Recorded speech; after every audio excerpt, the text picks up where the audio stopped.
Ahora lo que se está haciendo es que se reproduce, por ejemplo, la mosca doméstica, y se reproduce por miles, por millones, y en esas pupas de mosca doméstica se reproduce un parasitoide, y este parasitoide se libera en los establos, y ese parasitoide controla la población de mosca doméstica, perdón, que hay en esos establos.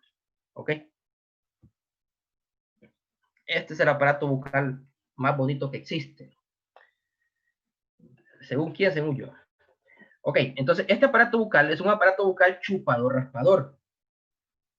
¿Ok? ¿Alguien había escuchado de este aparato bucal? Creo que es en los trips. En los trips. Ok. Pero ¿cómo se comporta este aparato bucal? Porque dice chupador-raspador. ¿Será que chupa y raspa? ¿O solo chupa y en algún momento solo raspa? ¿Cómo se comporta?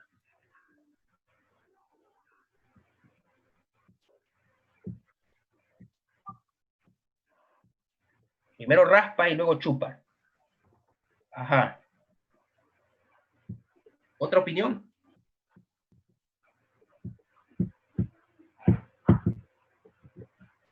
Fíjense bien, en el caso del TRIPS, tiene un aparato bucal chupador-raspador. ¿Por qué razón? Cuando el insecto está en un estado ninfal, y es por eso que cuando yo voy con mi bitácora o con mi cuaderno de campo, llevo mi cuadernito de campo y empiezo a anotar todos los datos que yo encontré. Y uno de esos datos es, por ejemplo, cuántos trips adultos encontré y cuántos trips en estado ninfal encontré. Porque el comportamiento de ese insecto también es diferente, igual que en las mariposas. En estado ninfal, el trip se comporta como cualquier mosca blanca, como cualquier áfido, como cualquier lorito verde. Entonces, yo puedo utilizar un insecticida sistémico para el control de ninfas de trips. Pero cuando el insecto llega a un estado adulto, ese aparato bucal, fíjense bien, el aparato bucal es un estilete igual, pero cuando llega a un estado adulto, ese aparato bucal se atrofia y queda más o menos así. Entonces, cuando llega a la superficie de la planta, no es capaz de penetrar la planta. Entonces, esa planta, perdón, entonces esa planta, ese trips, como no puede penetrar ese estilete, entonces empieza a raspar. Entonces, en el estado adulto se atrofia y raspa. En estado de ninfa, solamente chupa. ¿Ok? Entonces vamos a hacer diferentes controles de acuerdo al monitoreo que nosotros encontramos. Pero por lo general el agricultor dice, en mi parcela mire daños de trips, agarra la bomba, se la pone el lomo y va a aplicar para trips. Ahora, él no sabe cuál es la población que hay, cuál es el punto crítico que hay, cuántas ninfas son las que hay, cuántos adultos son los que hay. En este caso, hay un insecticida que se llama Exal. Exal es un insecticida de contacto y hormonal. ¿Cómo funciona el insecticida? Cuando yo lo tiro, por ejemplo, le puede caer a 50 trips el insecticida, pero 25 de esos trips estaban en estado adulto. Entonces, cuando ese insecto está en estado adulto y ese insecticida le cae en el cuerpo, automáticamente lo mata. Pero cuando está en estado ninfal, simplemente absorbe el insecticida y puede vivir con ese insecticida. ¿Cuándo actúa ese insecticida en las ninfas? Como es hormonal, entonces hasta que hay un cambio de muda y hay trastornos hormonales dentro del insecto, entonces ese producto actúa y te puede controlar este tipo de plagas. ¿Ok?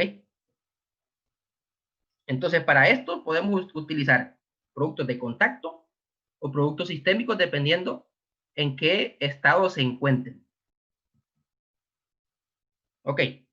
El aparato bucal lamedor. Este es el lamedor de las himenópteras o de la abeja melífera. ¿Ok? Este insecto lamedor, la característica de este aparato bucal es esta lengua especializada en la succión de líquidos de alta densidad, como por ejemplo las mieles. ¿Ok? Entonces, igual que los otros insectos, este también posee mandíbulas y este insecto también puede morder. ¿Ok? Este insecto que está aquí, como ustedes saben, ha sido declarado el insecto más importante del planeta. ¿Por qué razón? ¿Será por la miel? ¿Será por el propóleo?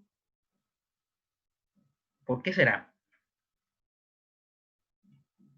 Por la polinización. Por la polinización. Este insecto es el responsable de la polinización de casi el 95% de las plantas que nosotros conocemos. Hay otros, ¿cómo se llama? Polinizadores, pero el más eficiente es la abeja melífera. Actualmente, Monsanto, que es la empresa que se dedica a la fabricación de todos estos productos químicos, ha sido demandada por miles de millones de dólares por muertes de abeja en cultivos transgénicos. Pero yo creo que esto ya se los había explicado en algún momento a ustedes. Pero Monsanto lo que hace es que, como tiene tanto dinero, pues, imagínense cuánto producto de esto puede vender Monsanto al día. Puede vender millones y millones de dólares al día. Entonces, si Monsanto deja de utilizar estos productos químicos, entonces, ¿cuánta plata perderá esa empresa al día? Entonces, no se pueden dar ese lujo. Entonces, ¿qué es lo que hicieron? Bueno, vinieron y empezaron a crear una abeja robot. ¿Han escuchado sobre la abeja robot de Monsanto? ¿Alguno de ustedes? No. Nada. Ok, pues Nada. cuando salgan de la conferencia, les recomiendo, métanse a YouTube y busquen abeja robot de Monsanto. Lastimosamente no pude poner el link acá, pero métanse y busquen abeja robot de Monsanto. Esta abeja robot, Monsanto la ha diseñado para que polinice cultivos estrictamente de Monsanto. Entonces, al desaparecer la abeja, según los cálculos de un viejo ahí que se llama Albert Einstein, que a saber quién era, entonces él dijo que teníamos nada más como tres años de vida los seres humanos después de que la abeja desapareciera. ¿Ok? Entonces ahí se fija la importancia que tiene el cuidado de esta abeja. Y si yo voy a cuidar esta abeja, entonces yo voy a cuidar también las aplicaciones de insecticidas que vaya a hacer, que sean insecticidas más amigables con el medio ambiente, más amigables con la abeja. Entonces, ¿a qué hora, Palma, a qué hora deberías de aplicar, por ejemplo, para proteger la abeja? En la parte de la tarde-noche, cuando ellas ya van como que se regresa a su colmena. ¿Ok? Para mí esa es la mejor opción. Por ejemplo, hay muchos que dicen, no, hay que aplicar, dice, a las 5 de la mañana. Entonces, hay productos químicos que secan en 6 horas, en 8 horas. ¿Ok? Entonces, esos productos químicos, al salir, por ejemplo, los primeros rayos del sol, la abeja no es como nosotros, ¿va? Que a veces hasta la mamá tiene que ir a levantarnos para que vayamos a clase porque estamos dormidos. No es como nosotros, la abeja con los primeros rayos del sol, ella sale a trabajar. ¿Ok? Y si la aplicas a las 5 de la mañana, a las 5:30 o 6 de la mañana que sale el sol, ella ya está polinizando los cultivos y no es tiempo suficiente para que pueda secar el cultivo. En el otro caso, si yo aplico, por ejemplo, a las 6 de la tarde, entonces ya me aseguro de que la abeja esté en la colmena y que tenga más o menos 8 o 9 horas para que ese producto seque y cuando la abeja vuelva a salir no haya problemas de intoxicación. ¿Ok? ¿Preguntas hasta aquí, chavos? Al momento de aplicar un insecticida, ¿cómo sabremos si daña o no puede afectar a la abeja? ¿En qué parte del insecticida o de la información vemos o leemos para ver si es afectable o no? Ok. Mira, por lo general, la mayoría de los insecticidas te dicen que son insecticidas más amigables con el ambiente, cosa que yo creo que es mentira. Pero por lo general, los tiametoxan, del que está constituido este producto Actara, tiametoxan es un producto muy eficiente, muy bueno para el control de áfidos, de mosca blanca, de trips, de chicharrita, de cigarrita, pero tiene ese problema de que actúa también sobre el sistema nervioso de la abeja. Entonces, dependiendo de los ingredientes activos, vos puedes saber si en realidad ese insecticida te va a actuar en contra de la abeja. Otra cosa, a veces el productor dice, no, yo tengo problemas de trips, tengo problemas de chicharrilla, tengo problemas de mosca blanca, tengo problemas de gusano cortador, tengo problemas de gusano medidor. O sea, tiene las 7 plagas de Egipto y 7 más. Entonces, ¿qué es lo que hace? Dice, bueno, va a la agropecuaria y pide un producto de esos que le dicen mata todo. ¿Saben cómo se le llama a esos productos técnicamente? No. Técnicamente se le llama productos de amplio espectro. O sea, un producto que no mira raza, color ni nada, sino que ese, si la suegra se atraviesa, también se la lleva. Entonces, ese tipo de productos hay que evitarlos en las plantaciones, ¿ok? Porque ese tipo de productos son muy permanentes en el tiempo, en la planta y en el ambiente, entonces puede dañar la flora benéfica ¿cómo se llama? De los cultivos. Actualmente los productos benéficos que nosotros utilizamos es Bacillus thuringiensis, por ejemplo, y el virus de la poliedrosis nuclear, que es un virus que se ha diseñado para el control de larvas de lepidópteros. Prácticamente todas las larvas de lepidópteros son controladas por este virus de la poliedrosis nuclear. ¿Okay? Entonces, siempre que inventamos, por ejemplo, bacterias, siempre nos imaginamos algo malo, ¿verdad?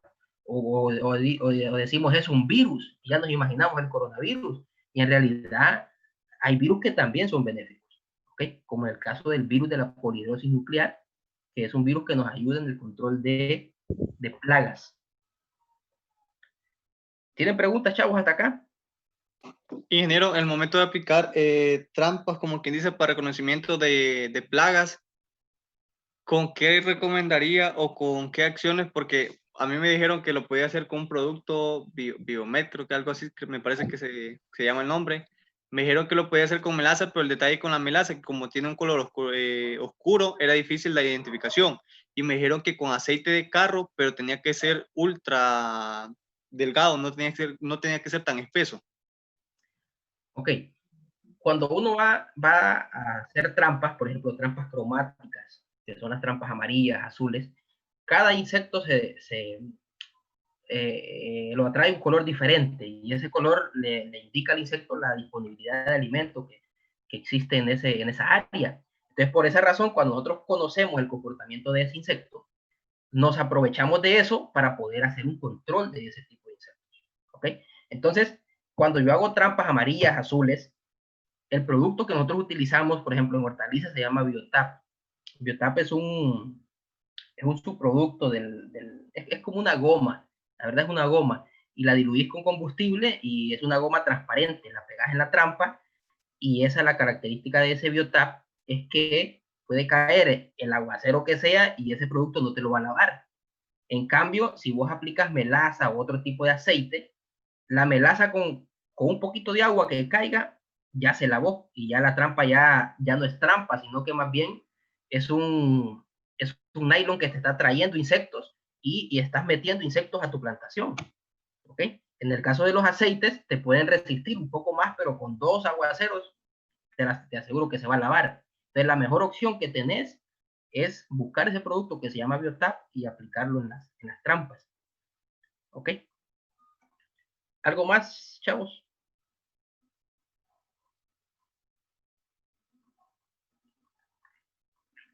Nada más. Porque en algunos libros, ingenieros, sale que el aparato masticador de los himenópteros es masticador chupador. Masticador chupador. Sí, con un libro que estamos trabajando se aparece. De las himenópteras. Sí. Ok. Posiblemente sea porque lo relacionan con el aparato bucal de la abeja, que es un aparato bucal tipo lamedor y que también está dentro de los aparatos bucales tipo chupadores. Pero en realidad los aparatos bucales de las himenópteras, solamente las abejas melíferas, el género Apis, el género Bombus, son los que poseen estos tipos de aparatos bucales. Pero las otras abejas, por ejemplo, como las que se pegan en las casas, ¿las has visto? Los panales que se pegan en la casa, por lo general todas esas abejas tienen un aparato bucal tipo masticador. ¿Ok? Entonces es como una combinación que te hacen, digamos, de esos dos aparatos bucales. Me imagino yo que por eso ha de ser, porque yo no conozco una himenóptera que succione savia, por ejemplo. No existe, o al menos no lo conozco. ¿Ok? Otra pregunta, chavos. Al momento de reproducir un insecto benéfico, ¿cuáles serían los más factibles o tal vez, ¿cómo se llama en el proceso de reproducción? ¿Más fácil o más que se pueden encontrar?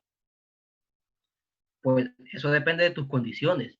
Porque, por ejemplo, yo estoy llevando una clase, ahorita se llama crianza y evaluación de insectos, y yo tengo que reproducir un tipo de plaga para empezar a hacer un estudio, y puedo reproducir insectos plagas o puedo reproducir insectos benéficos. En mi caso me sale más fácil reproducir un insecto plaga, aunque estoy reproduciendo 3 especies de insectos, unos que son un parasitoide y 2 que son fitófagos. En el caso de Spodoptera frugiperda, me sale más fácil criarlo porque Spodoptera yo lo puedo criar con lo que yo tengo a disposición. Yo tengo, por ejemplo, maíz, es un maíz que acá le dicen choclo, es un maíz grueso. Entonces yo Spodoptera lo puedo criar con grano de maíz. Eso depende de lo que vos tengas a la mano. Por ejemplo, lo más fácil de criar sería mosca doméstica, que vos pones un recipiente donde le pones agua y miel para los adultos y pones un tipo de sustrato o una comida vieja que te sobró en un balde y tapas ese balde y ahí puedes reproducirla. Entonces todo depende de tus condiciones. Otros dicen, no, yo tengo una plantación de mango y lo más fácil para ellos es reproducir mosca de la fruta. ¿Ok? Sea ceratitis o sea, por ejemplo, rastrefa. O otros digan, no, en mi casa hay papaya. Entonces yo puedo reproducir la mosca de la papaya. ¿Ok? Entonces, todo depende de tus condiciones. Pero por lo general los parasitoides son de ciclo bastante cortos. En el caso de tricograma y de Telenomus remus, el ciclo biológico más o menos anda entre 6 y 8 días. Entonces, va a variar dependiendo. En el caso de las Spodoptera, las reproducciones. En la reproducción, eso depende de la, ¿cómo se llama? De la disponibilidad que uno tenga en su casa de reproducir. Yo, como les comentaba, yo estoy reproduciendo Spodoptera y a mí se me hace más fácil porque en estado larval ya desarrollado yo lo puedo alimentar con granos tiernos de elote. Y en caso de las larvas de primeros estadios, entonces estoy reproduciendo forraje verde hidropónico para poder alimentar larvas de primer estadio. Y en el caso de las adultas, pues las adultas solamente es con agua y azúcar. ¿Okay? Fíjense bien, me gustaría que para mirar todas las pantallas y poder mirarnos todos, enciendan sus cámaras, por favor.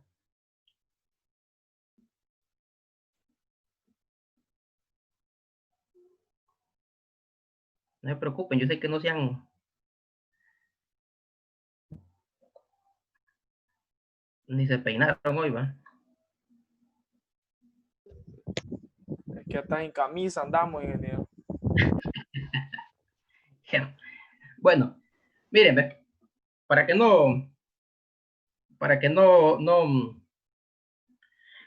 ya les había hablado sobre los insecticidas, ¿ok? Les había hablado que para los masticadores, ¿qué tipo de insecticidas utilizamos? Ingestión. Ok, para chupadores. Sistémico. Y en el caso de los trips.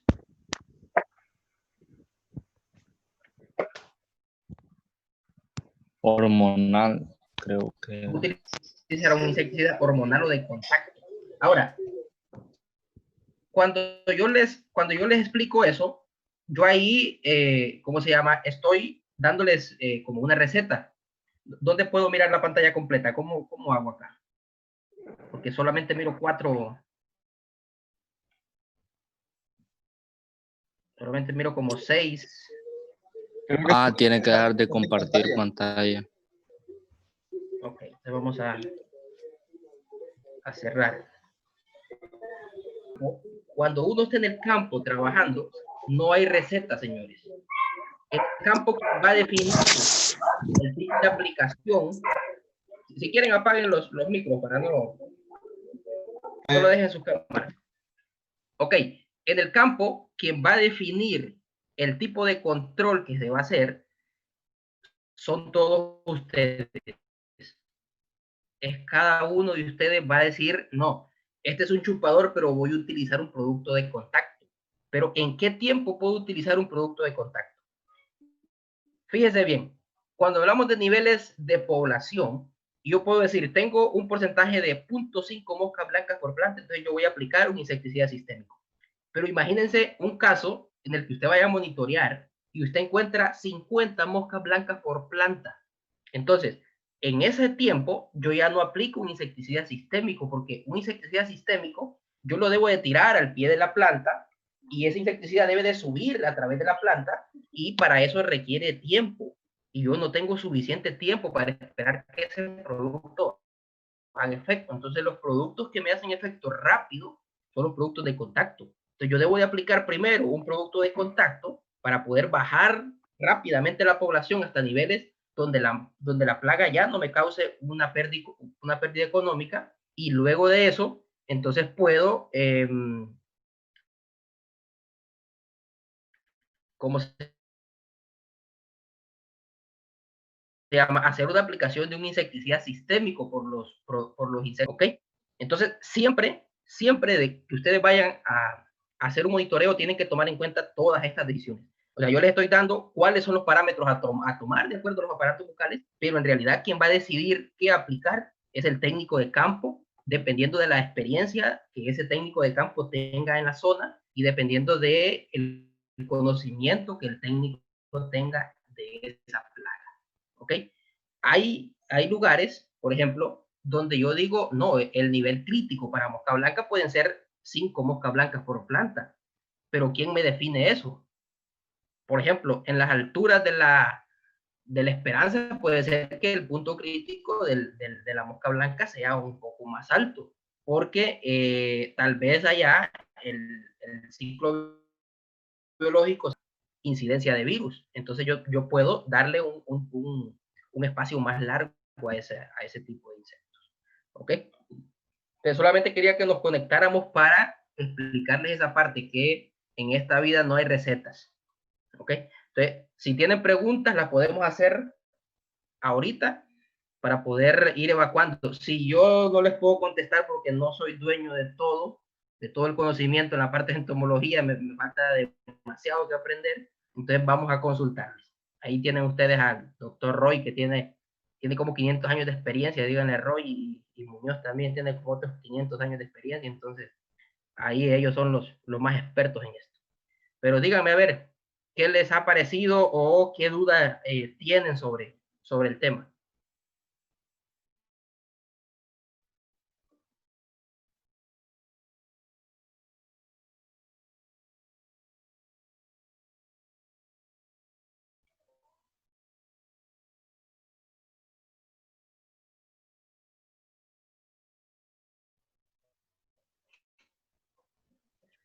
¿Todo claro entonces? Antes del plaga o del insecto, ya lo categorizamos como plaga. Ok, fíjense bien, en mi pantalla yo estoy viendo, bueno, ustedes son como 25 aquí en este laboratorio, 22, 23, no sé. Entonces, en hortalizas se siembra sandía. Fíjense bien, si Palma va a hortalizas en la noche a cortar una sandía, ¿cuántas sandías se puede comer Palma en esa noche? ¿Cuántas crees que puedes comerte, Palma? 2 ahí, me llevo 3 para la casa. Ok, pero En el caso de las plagas no llevan para la casa ni para los amigos, ¿ok? Pero imagínense si entran los 25 a la plantación, ¿cuántas sandías se pueden comer? Imaginen que se coman 2 cada una, son 50 sandías. Entonces, el nivel de daño ya es superior. Entonces, cuando yo encuentro, por ejemplo, en una plantación, una mosca blanca, yo esa no la considero como plaga. Yo esa la considero como un insecto más, ¿ok? Entonces, plaga es cuando los niveles poblacionales han aumentado y este insecto ya me puede causar un daño económico en mi plantación, ¿ok? Esa es la diferencia. Por esa razón es que nos llaman plaga azul, ¿verdad? Cuando entramos a un lugar, esas sandías dicen que viajan por la sequía, viajan por allá por las palmas, yo no sé por dónde que viajan, allá por las ladrilleras, no sé. Entonces, esos son los conceptos de, ¿cómo se llama? De plaga. Hasta que la plaga alcanza un nivel de daño económico, entonces ahí la consideramos como plaga. Antes de eso, nosotros tenemos todas las opciones que ustedes plantearon. Por ejemplo, las trampas son una de ellas, la preparación de suelo es una de ellas, la liberación de enemigos naturales es una de ellas, y que eso, por ejemplo, yo siempre que les pido la reproducción de insectos, siempre hago énfasis en parasitoides o en depredadores, para que ustedes vayan conociendo el ciclo de vida del parasitoide, el ciclo de vida del hospedero, para que ustedes vayan relacionando y puedan ver qué tipo de insecto benéfico puedo utilizar para control de plagas. Porque, por ejemplo, yo puedo reproducir Spodoptera frugiperda y empezar a reproducir un tipo de parasitoide para el control de este insecto, pero no significa que porque yo lo mire en campo, significa que ese parasitoide es eficiente en el control de ese tipo de insecto, porque hay varios insectos, en el caso de las moscas peludas, las taquínides, en el caso de Temia reliqua, de Gonia, que estas parasitan encima de la larva y la dejan que la larva cumpla todo su ciclo biológico y hasta que ella quiere entrar en pupa, entonces esta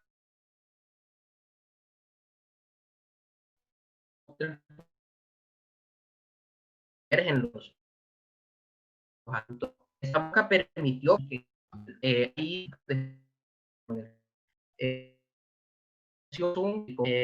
que estos parasitan huevos de Spodoptera frugiperda y el ciclo biológico de este insecto es como 7, 8 días. Entonces, si la está controlando del estado larval, es un parasitoide eficiente de plaga. ¿Ok? ¿Algo más? Ingeniero, Dígame, Brian. si las poblaciones de los insectos que están atacando determinados cultivos son muy grandes, entonces, ¿cuál sería el intervalo de tiempo entre una aplicación y la otra de insecticida? Okay. Eso depende siempre de los monitoreos. Nosotros tenemos que acostumbrarnos a hacer monitoreos siempre. Entonces, yo hago la aplicación de un insecticida, por ejemplo, de un insecticida de contacto, y lo hago ahorita en la noche, para que el producto pueda secar. Algunos productos son 9 horas, otros son 24 horas. Entonces, a las 24 horas yo voy a hacer el monitoreo de nuevo y miro si la plaga la logré bajar con ese producto. Si no la logré bajar, entonces el siguiente día o dentro de 2 días más yo puedo hacer otra aplicación, pero tengo que utilizar otra molécula para evitar la resistencia. ¿Ok? Pero hay otra cosa. En las ramas de la entomología, a uno le enseñan bien que una de las ramas de la entomología es la entomología económica. ¿La han escuchado esa? ¿La has escuchado, Brian? Entomología económica. Sí, le escuché en el libro que estamos leyendo, pero no sé lo que significa, pues. Ok, entonces, fíjate bien. Desde el punto de vista de la entomología económica, yo voy a ver si me es rentable hacer esa aplicación o no me es rentable hacer esa aplicación. Por ejemplo, si yo tengo tomate y yo estoy ya en el último estadio del tomate, que ya solo me faltan 1 o 2 cosechas para sacar toda mi producción de tomate, lo más recomendable es que yo pueda aplicar un producto que me madure el fruto rápidamente y poder cosechar y eliminar ese rastrojo. Y me sale mucho más barato que hacer 2 o 3 o 4 aplicaciones de insecticida para mosca blanca. Además, en ese estadio de la planta, ya mosca blanca no te causa un daño económico significativo, porque acordate de que la mosca blanca transmite virus, y entonces la mosca blanca prefiere plantas tiernas, ¿ok? Entonces, todo depende de la condición en la que ustedes se encuentren en ese momento. Si yo ya voy a sacar el cultivo, lo mejor es, aplico, por ejemplo, un madurante. El que nosotros utilizamos es un fungicida que se llama Ditane. Ese te ayuda a acelerar el ciclo o acelerar la maduración del fruto. Entonces, maduramos el fruto, sacamos, eliminamos rastrojo y rotamos cultivo. Y esa es la decisión que deberíamos tomar en ese momento. ¿Ok? ¿Algo más? En el caso de la implementación de trampas para fin educativo, como quise la observación de insectos, más o menos cuánto sería el mínimo, número mínimo de cuántas trampas ponerlas y en qué lugares clave, como quien dice. Ok. La cantidad de trampas depende del área que vos vayas a monitorear. Entre más trampas, siempre y cuando esa trampa esté haciendo un buen control de tus insectos. ¿Ok? Si yo tengo, por ejemplo, este cuadernito, puede ser 1 hectárea de cultivo, yo debo de ubicar las trampas alrededor de mi cultivo, ¿ok? Nunca las trampas de colores nunca se deben de ubicar al centro de los cultivos. ¿Por qué razón? Estoy llamando a los insectos que están afuera del cultivo o en las malezas, y ese insecto tiene que llegar hasta la trampa atraído por ese color. Y antes de que llegue a la trampa pasó por 10 o 15 plantas, y entonces va haciendo daño en esas plantas. Entonces, el lugar estratégico para colocar trampas, por ejemplo, de colores o trampas aromáticas, es los alrededores del cultivo y nunca en medio del cultivo. Al momento de usar 2 colores de plástico, en el caso de amarillo y azul, tendría que ir intercaladas, ¿verdad? Se recomienda intercaladas. Es que en el caso de amarillo te atrae más, ¿cómo se llama? Mosca blanca, áfidos, y en el caso de azul te atrae más la parte de trips. ¿Okay? En el caso de blanco creo que atrae más algunos ácaros y unas moscas. Entonces siempre hay que intercalarlos, pero hay que saber, por ejemplo, cuál es la especie dominante para elegir el color de trampa que yo voy a utilizar. Y en el caso de las dosificaciones, ingeniero, Dosificaciones de los insecticidas. Ahí sí me la pusiste difícil porque esa es una charla completa de todo un día. Entonces, tendríamos que reunirnos un día completo o una jornada completa, igual que hoy, y poder explicarles la parte de dosificación. Aunque en los módulos de sanidad vegetal, ustedes después de esto llevan sanidad vegetal 1 y sanidad vegetal 2 y llevan la parte de dosificación de insecticidas. Y ahí van a ver toda la parte de ingredientes activos y todo. Lo que yo puedo hacer por ustedes, así lo más rápido, es compartirles las tablas de insecticidas y fungicidas, cuántos ml de ese producto van a utilizar por barril o por bomba, qué insectos te controla, cuál es el ingrediente activo, con cuál producto lo puedes rotar, o con, ¿cómo se llama? Y cuál es el intervalo, por ejemplo, de cosecha o los días que vos podés entrar a hacer supervisión del cultivo nuevamente. Okay, entonces yo le voy a compartir las tablas al ingeniero Alex. Ya las tienen los jóvenes. Ya las tienen, se las envié antes que iniciara la conferencia. Yo voy a dar más en este tema en sanidad vegetal. Ok. ¿Alguien más, chavos? Bueno, si todo está claro, entonces para mí ha sido un placer compartir con ustedes. Siempre es un placer compartir con ustedes. Dudas que tengo las puedo estar aclarando a través del ingeniero Alex, o creo que algunos tal vez todavía conservan mi número. Yo conservo mi número, el número de Honduras. Ustedes pueden hacerlo a través de WhatsApp. ¿Ok? Es un placer y cualquier cosa, ahí nos estamos comunicando. Listo. El ingeniero, éxito. Listo, ingeniero.